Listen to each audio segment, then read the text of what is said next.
Hello folks, it is time to make a video. It is the 19th of April 2018. That is a Thursday, and if the video is up in time, you can catch me on my radio show today at 2 o'clock Central Standard Time, The Roots of Electric Jazz. It does stream online on Mind and Soul with the TuneIn app. I received a package, a record and a CD, and that always prompts me to share what it is I received.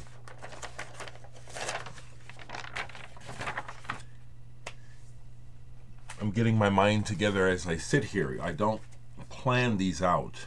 I don't. I just sort of think about what it is I want to say, and then I get on the camera. So here we go. So yesterday I received a package, another package from Bob Burnside, who has been sharing his music with me.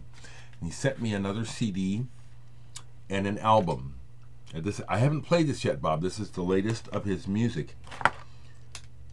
Bob, thank you so much for your friendship. I understand. Bob wrote this long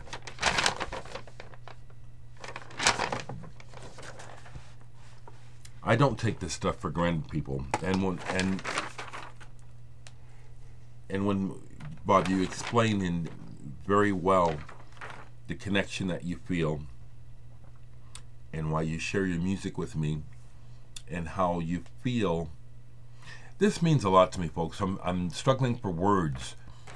You know, recently I had to make some room in my desk and in my files. And had to just throw a bunch of stuff out.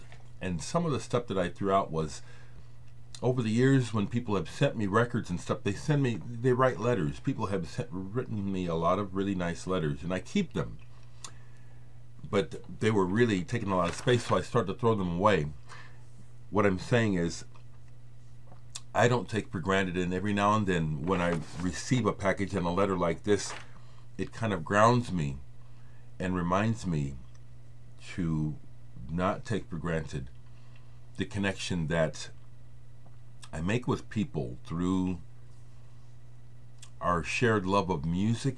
And apparently, you know, I come through pretty strong. You know, people feel me. You see who I am. Even though you don't know me personally, you feel like you know me. I had that compliment made to me recently by someone I don't know real well. He said, "Dereck, you're the kind of person that you feel like you've known all your life when you talk to you. When people talk to you, you make them comfortable. They feel like they've known you all their life." That's a very nice compliment. It goes both ways, because then people make assumptions about you and they think they know you, and they don't. But again, Bob, thank you for sharing your music with me. I haven't listened to this yet now, but I understand better now why you make it and why you share it with me. I really appreciate it, and I will be sending. He also likes my music. He really does. Bob, it means so much to me that you relate as a musician to what I'm doing. And he sent me a wonderful album. I did want this, Bob, you're right. He sent me the Monkees' new album. My other Monkees albums are in the closet in the overrun, so I can't show you my Monkees collection. I have a collection of Monkees albums.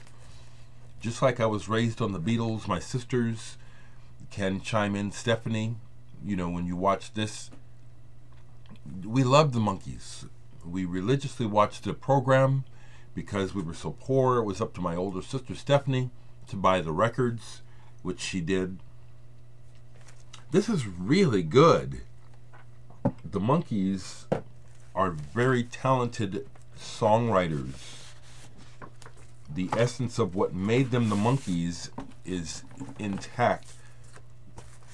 Andy Partridge of XTC wrote some of the songs on here, so they had some expert help but this album is dynamite.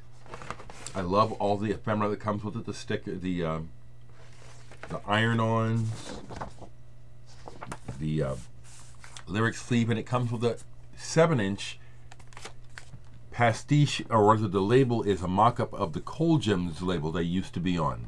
You remember the label? And all these songs are good. That's what I remarked at as I listened to it upon receiving it, is this is rock solid.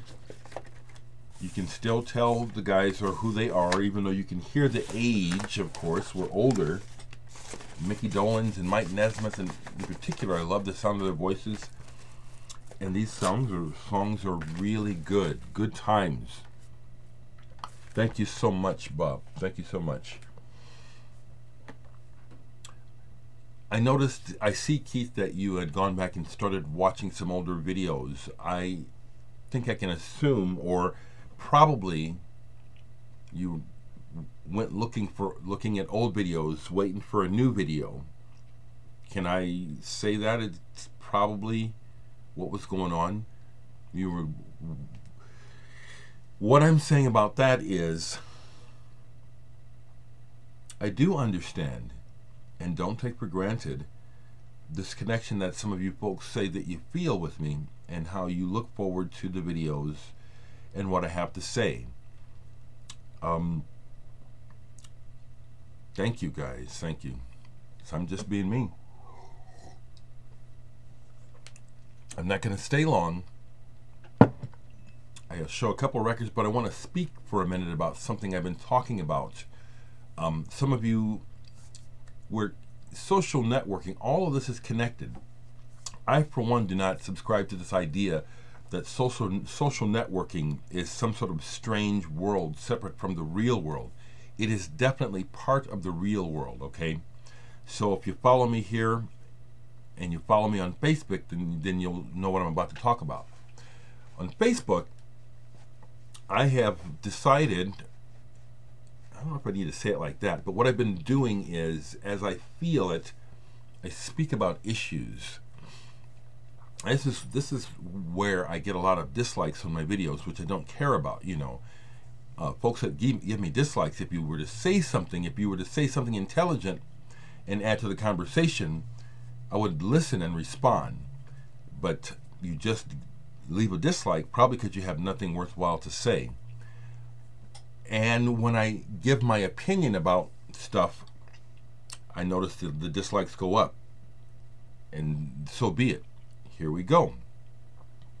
I've been speaking up more about racism and about the negative and selfish tone of the country that is set by the administration, by the Republican administration that we're living under, led by Trump. From my perspective and my life view, these people are despicable, they're evil, selfish, corporate people who do not express the best interests of the American people. Their selfish focus, which comes from the tradition of white privilege in this world, colonialism, which many people don't like me bringing up, but it's the truth. This is wrong, and that's what I speak out against. That Trump represents the old guard of the white man and white privilege being dominant, and it needs to change. And I'm speaking out against it. People don't like it. Some people are bothering to get offended. The only people that get offended at my comments are people who don't know me. People who don't know me understand what I'm saying and what I'm trying to get across, which is the only way that we can change things is to do something different. And there's the whole issue of racism and the history of white privilege is a sticky issue that must be addressed. Let me say this now. I am well aware that black people, just like any other race within the community of its own people, we treat ourselves pretty poorly. It does not dismiss the other larger issue, which I think still needs to be addressed, probably won't, which is in this country and in this world, the notion that was put into effect ages ago that the white race is dominant and everybody else is second class, it's a thought that took seed a long time ago, and it needs to change. It's wrong. I experience the effects of it daily when I interact with this world, and that's why I bring it up. And I bring up that the tone of the current administration is very selfish, very corporate, very, it's really white-centric, which in and of itself raises the issue of race. I mean, unless you're dead or completely blind, you're seeing what's going on in the world today. I mean, what's the latest thing that just happened? A young black kid misses his bus or something, knocks on the door to get directions and gets shot at merely because of the color of his skin. I speak out because this doesn't happen to young white kids or kids who look white, and it's wrong. And I'm in a good position to say something about it because I got your ear. So I talk about it. It needs to change, people. It needs to change. We're all human, and this whole issue of race, we don't handle it well, and we can do better. And I'm just going to talk about it when I feel like it.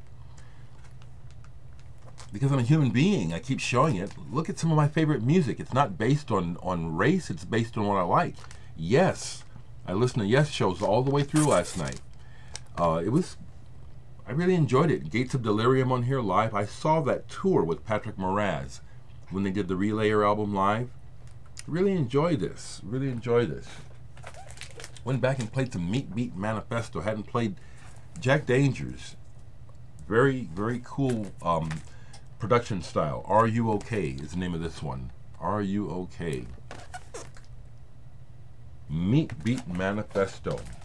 And one more. One of my favorites. Mauricio Alvarado was asking me if I had done a Canterbury video, and I probably haven't. Maybe I will, but not today. But Soft Machine are one of those primary Canterbury bands. This is when they were getting into the jazz rock. Robert Wyatt was long gone. I don't really care for this one too much. Soft Machine number 6. But I listened to it all the way through. It is Soft Machine. People, I appreciate hearing from you, and share your thoughts with me, and be decent, you know what I'm saying? I keep trying to point out that there is people who lash out, speak angrily, call names. It's really childish, and there's no excuse for it. So if you have something to say it, say it like an adult. Speak as if you were in the room with me, talk to me like you would if we were face to face. Respect.